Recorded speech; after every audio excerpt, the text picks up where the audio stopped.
வணக்கம். சபரிமலை யாத்திரை பதிவுக்காக ரொம்ப நாளாக காத்துட்ருக்கீங்க. இவ்வளவு நாட்கள் காத்திருக்க வச்சதுக்காக நான் முதல்ல மன்னிப்பு கேட்டுக்கிறேன்.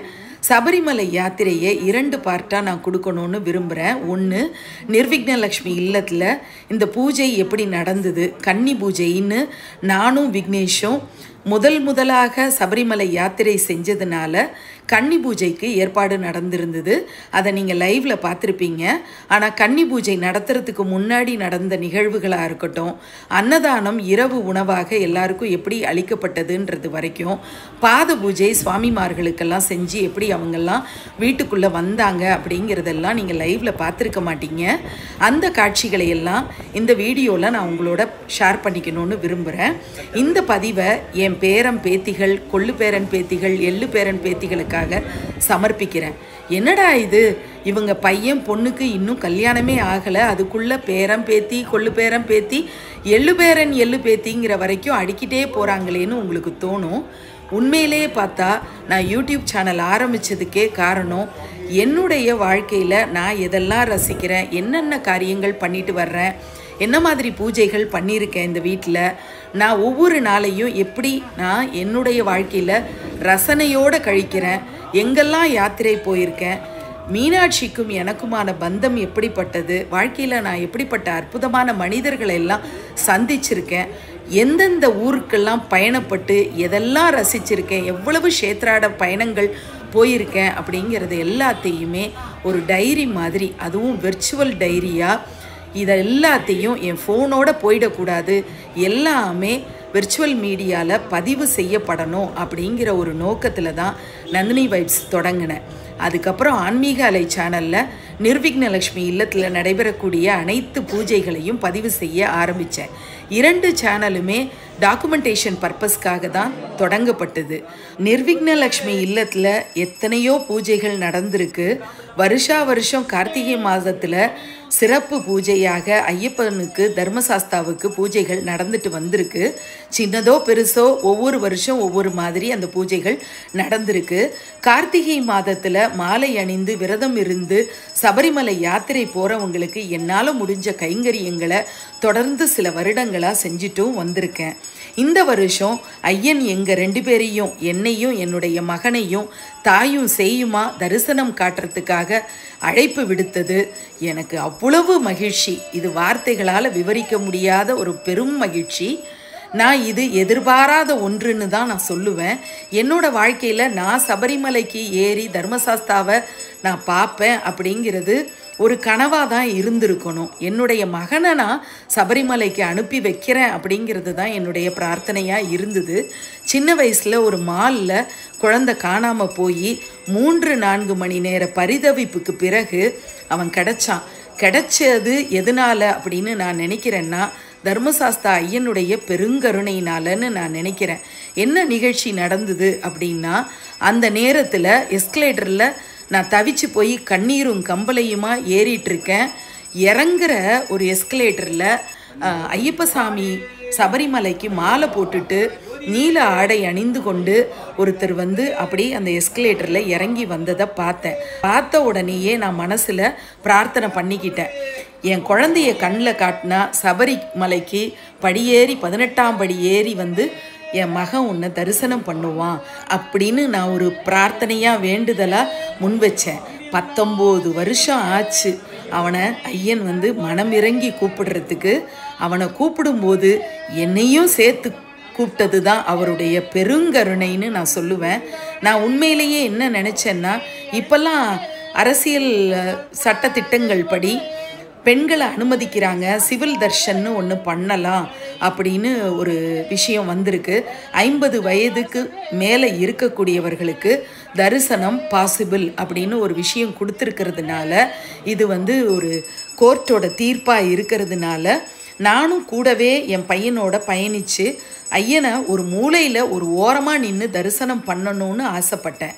அதற்கான மிக மிக முக்கிய காரணம், ஐயப்பனுடைய தரிசனம் அப்படின்னு சொல்கிறத விட என்னுடைய மனசில் என் பையன் ரொம்ப சொகுசாகவே வளர்ந்த குழந்தை, அவனுக்கு 48 நாள் விரதம் இருக்கணுண்டான்னு நான் சொன்ன என் பேச்சை தட்டாமல் தரையில் படுத்து உறங்கி அவன் வந்து காலை மாலை 2 வேளையும் குளித்து 2 வேளையும் சரணம் சொல்லி 108 சரணம் சொல்லி அறிந்தும் அறியாமலும் தெரிந்தும் தெரியாமலும் செய்த சகல குற்றங்களையும்னு சொல்லி அத்தனை குற்றங்களுக்கும் மன்னிப்பு கேட்டு ஐயன்ட்ட மன்றாடி தினந்தோறும் குறைவாக சாப்பிட்டு ஒரு பொழுது மத்தியானம் லஞ்ச் சாப்பிட்டு நைட்டு வந்து லைட்டான ஒரு டிஃபன் எடுத்துக்கிட்டு காலில் செருப்பில்லாமல் எல்லா இடத்துக்கும் போயிட்டு வந்து இப்படியெல்லாம் அவன் வந்து பண்ணான்.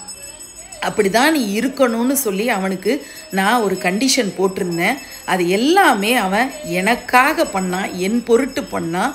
அதுக்காக நான் முதல்ல அவனுக்கு மனமார்ந்த நன்றியை நான் தெரிவிச்சுக்கிறேன். ரொம்ப ரொம்ப சொகுசாக வளர்த்த குழந்தை. இதை நான் வந்து பெருமையாக கர்வத்தோடு சொல்லலை. 4.5 வருஷம் கழித்து எனக்கு அவன் பிறந்தான். அப்படிங்கிறதுனால அவனை நான் வந்து ரொம்ப செல்லம் கொடுத்து அவனை நான் கடிஞ்சு ஒரு வார்த்தை பேச மாட்டேன், அவனை நான் அடிக்க மாட்டேன், திட்ட மாட்டேன். இப்படி ரொம்ப செல்லமாக நான் அவனை வளர்த்துருக்கேன். ரொம்ப சொகுசு பழகுனதுனால 4 பேரோட சேர்த்து சபரிமலை யாத்திரைக்கு அனுப்புனா ரிச்சுவல்ஸ் எல்லாம் ஒவ்வொருத்தர் ஒரு மாதிரி சொல்லும்போது குழந்தை வந்து எப்படி அதை ஏற்றுப்பான், அவனுக்கு அது புரிபடுமா, பப்ளிக் பிளேஸில் குளிக்க தெரியுமா, 4 பேரோட சேர்ந்து படுத்து உறங்க தெரியுமா, இப்படி பலவிதமான குழப்பங்கள் எனக்குள்ளே இருந்தது. என் குழந்தைய சாஸ்தாவை சந்திக்க வைக்கணும், தரிசனம் பண்ண வைக்கணும் அப்படின்னு மட்டும்தான் என்னுடைய ஆசை இருந்தது.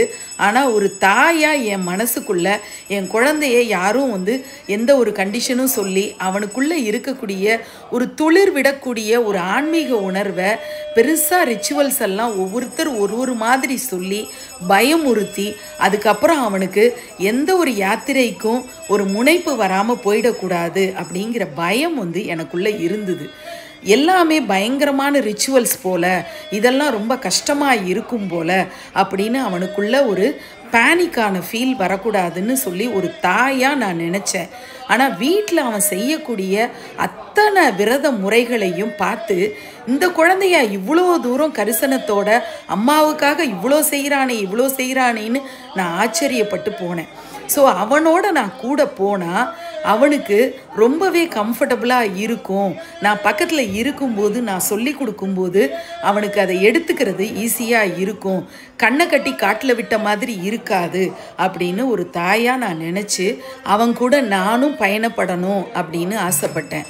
முழுக்க அவனுக்கு ஒரு கம்ஃபர்ட் என் கூட வந்தால் கிடைக்கும் அப்படிங்கிறது மட்டும்தான் என்னுடைய சபரிமலை யாத்திரையினுடைய ஆசையாக இருந்தது. ஆனால் என்ன ஐயன் மாலை போட்டு 18ஆம் படி ஏற வச்சது அவருடைய பெருங்கருணை அப்படின்னு தான் நான் சொல்லுவேன். காரில் தானே போகிறோம், அம்மாவையும் கூட கூட்டிகிட்டு போகலாம். அதாவது என்னோட அம்மா பெங்களூரில் அண்ணனோட இருக்காங்க. கன்னி பூஜைக்கு கூப்பிட்டுருந்தேன். அப்பா அம்மா அண்ணன் அண்ணி எல்லாரும் கிளம்பி வந்துட்டு இருந்தாங்க. கன்னி பூஜைக்கு நாள் நான் சனிக்கிழமை கன்னி பூஜை பண்ணேன். அதுக்கு நாள் வெள்ளிக்கிழமை இவங்கெல்லாம் கிளம்பி வந்துட்டு இருந்தாங்க. காரில் பாதி வழியில் அப்பாவுக்கு உடல்நிலை ரொம்ப மோசமாகி எமர்ஜென்சியில் ஆர்காட்டில் ஒரு ஹாஸ்பிட்டலில், அப்போலோ ஹாஸ்பிட்டலில் உடனே அட்மிட் பண்ணுற மாதிரி ஒரு சூழ்நிலை உருவாகி அப்பா ரொம்ப கஷ்டப்பட்டு உயிர் பொழைச்சதே ஐயனுடைய பெருங்கருணையால் அப்படிங்கிற மாதிரியான ஒரு சூழலில் விடிய அவரை ஐசியூவில் மானிட்டரில் வைக்கிற மாதிரி ஆயிடுச்சு. இந்த மாதிரியான ஒரு சூழலில் கன்னி பூஜையை நம்ம நாளைக்கு எப்படி நடத்த போகிறோம், நைட்டு கிளம்பி அப்பாவை போய் பார்த்துட்டு வந்துடலாமா அப்படின்னு நினைக்கும் போது ஐசியூ வார்டில் யாரையும் அலோவ் பண்ண மாட்டாங்க. நான் உனக்கு எல்லா தகவலையும் அப்டேட் பண்ணுறேன், நீ முதல்ல கன்னி பூஜைக்கான ஏற்பாடுகளை நீ பாரு அப்படின்னு சொல்லி என்னுடைய அண்ணன் என்கிட்ட சொன்னான். ஒரு பக்கம் இந்த மன உளைச்சல், அதே வெள்ளிக்கிழமை என்னுடைய கணவரும் மகன் சபரிமலை யாத்திரை போகிறானே அவனை வந்து வழி அனுப்பி வைக்கணும், தர்மசாஸ்தா ஐயனை நல்லபடியாக அவன் தரிசனம் பண்ணிட்டு வர்றதுக்கு நடக்கிற கன்னி பூஜையில் கலந்துக்கணும்னு சொல்லி அவர் ஏர்போர்ட்டில் வெயிட் பண்ணிக்கிட்டு இருந்தார். டெக்னிக்கல் இஷ்யூ அப்படின்னு சொல்லிட்டு அந்த ஃப்ளைட்டு கிளம்பவே இல்லை. 2 நாட்கள் ஆச்சு. வேறு ஒரு ஃப்ளைட் அரேஞ்ச் பண்ணி 189 பேசஞ்சர்ஸ் அன்றைக்கி அப்படியே ஹோல்டு பண்ணி அவங்களுக்கெல்லாம் ஹோட்டல் அக்காமடேஷன் கொடுத்து தங்க வச்சு 2 நாட்களுக்கு அப்புறம்தான் ஃப்ளைட்டு கிடச்சி அவர் ஞாயிற்றுக்கிழமை மதியம்தான் வந்தார். வெள்ளிக்கிழமை வர வேண்டியவர் வெள்ளி சனி 2 நாள் வராமல் ஞாயிற்றுக்கிழமை மதியம் வந்து இறங்குறாரு. கன்னி பூஜையை அவர் ஏர்போர்ட்டில் உட்காந்து லைவை பார்க்கும்படியே ஆணுது. இவ்வளவு சவால்கள், இவ்வளவு பிரச்சனைகள் ஒரு பக்கம் இருக்க, இந்த பக்கம் அப்பா உடம்பு இப்படி இருக்கிறாரேன்னு மன உளைச்சல் ஒரு பக்கம், புயலும் மழையுமா அப்படி காற்று பெருங்காற்று வீசிகிட்டு இருக்கு. ஒரு 75லேருந்து 100 பேர் வருவாங்கன்னு எதிர்பார்த்து அன்னதானத்துக்காக அவ்வளவு சாப்பாடும் எல்லாம் ரெடி பண்ணி வச்சுருக்கும்போது 7-8 பேர் தான் முதல்ல வந்து உட்கார்ந்துருந்தாங்க. ஆனால் கொஞ்சம் கொஞ்சமாக சாமிமார்கள் எல்லாம் வர ஆரம்பித்தாங்க. மழை நின்றுது. அப்படி ஒரு களை கட்டுற மாதிரி அந்த பூஜை தொடர்ந்து நடக்க ஆரம்பிச்சுது. ரோட்டில் போயிட்டு இருந்தவங்கெல்லாம் வண்டியை நிறுத்திட்டு ஒருத்தராக உள்ள வந்து ஜாயின் பண்ண ஆரம்பித்தாங்க. யாரெல்லாம் நான் கூப்பிட்டுருந்தனோ மழை விட்டோன்னே ஒவ்வொருத்தராக வந்து வீடு ஃபுல்லாக கூட்டமாக நிறைஞ்சது. ஐயனுடைய பெருங்கருணைன்னு தான் நான் சொல்லுவேன். திரும்ப நான் ஐயனுடைய அந்த கருணையை நினச்சி ஸ்லாகிச்சு தான் என்னால் பேச முடியுது. என்னுடைய கொலு வாரிசு அப்படின்னு நான் தேவை சொல்லுவேன். உங்கள் எல்லாருக்குமே தெரியும், தேவ் திருச்சியில் இருக்கான். 9வது படிக்கிற ஒரு சின்ன குழந்தை, ஞான குழந்தை தான் அவன் என்கிட்ட ஒரு வார்த்தை சொன்னான். அத்தை, நம்ம வாசினி பாப்பா வந்ததுக்கு அப்புறம்தான் அண்ணாவை ஐயன் கூப்பிடுறாரு பாருங்க அப்படின்னு. இதை சொல்லும்போது உடம்பு நடுங்குது, அழுக வருது. ஆனால் அதுதான் உண்மை. எனக்கும் மீனாட்சிக்குமான பந்தம் லைஃப்பில் அப்படி தான் இருக்குது. அந்த நெருக்கம், அவள் எப்படி என்னுடைய ஆசைகள் ஒன்றொன்றையும் பார்த்து நிறைவேற்றி கொடுக்குறான்றது என்னால் இந்த இடத்துல குறிப்பிடாமல் இருக்க முடியல. ஒரு குழந்தையாக அவள் வந்து எங்கள் கூட இருக்க ஆரம்பித்தாலோ அவள் எங்கள் மேலே காட்டுற கருணைக்கு அளவே கிடையாது. கண்ணில் பாவையாக தான் எங்களை பார்க்குறா. இவர் நல்லபடியாக அந்த டெக்னிக்கல் எரர் வானத்தில் நடந்திருந்தா என்ன ஆகும் அந்த ஃப்ளைட்டு, இது என்னால் நினச்சி பார்க்க முடியல. எங்கள் அப்பா இன்னைக்கு நல்லா இருக்காரு, சுவாமியே சரணமையப்பா அப்படின்னு சொல்லி நான் இருமுடி தலையில் வச்சுட்டு அவருக்கு ஃபோட்டோவை எடுத்து நான் அனுப்பினோன்னே வாய்ஸ் நோட்டு போடுறாரு.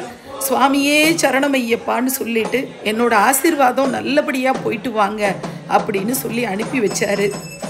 புயல் மழை அப்படின்னு என்னென்னமோ இருந்து இந்த பூஜை எப்படி நடக்கும்னு இருந்த பூஜை அவ்வளோ சிறப்பாக நடந்து, திடீர்னு காலையில் எனக்கு ஒரே குழப்பம். என்னோட அண்ணா குரு கார்த்திக் அண்ணா, இந்த லீட் சிங்கராக பாடிட்டு இருக்காரு பாருங்க, அந்த அண்ணா தான் கருப்பு டிஷர்ட் போட்டுட்டு காவி உடை அணிஞ்சு காவி வேஷ்டி கட்டிட்டு உட்காந்து லீட் சிங்கராக பாடுற அண்ணா. அவர் தான் என்னுடைய பகவத்கீதை குரு.